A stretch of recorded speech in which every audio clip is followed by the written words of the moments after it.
Time now for weather with Nebraska Extension Ag Climatologist and Market Journal Chief Meteorologist Al Dutcher.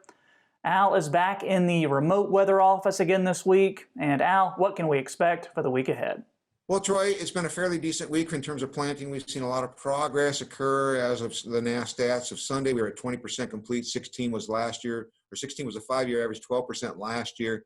With the amount of lack of precipitation we've had this week, my expectations we'll see a significant jump in that. So overall, what we're looking at now is whether or not we're going to get a lot of precipitation. So if we go to the maps, as we look at today's upper air pattern, we'll notice a large trough across the northwestern United States and slight ridging across much of the northern plains with a little trough moving through Nebraska. We have high pressure at the surface centered over top of us, low pressure to the south of us in Texas. It's going to bring some moisture up and interact with that high pressure system, and therefore we do have the chance for some shower activity, particularly today across the northwestern part of the state, easing a little bit as it goes to the east and nothing more than a few sprinkles.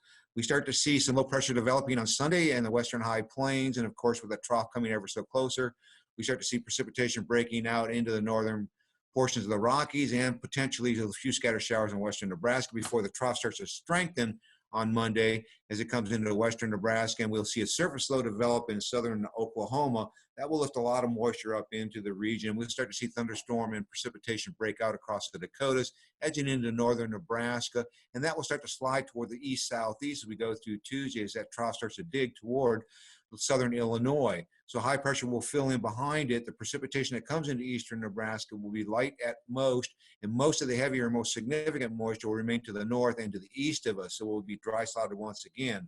On Wednesday, we start to see a split in the flow pattern, kind of a southerly flow and a northerly flow, leaving Nebraska caught in between under high pressure.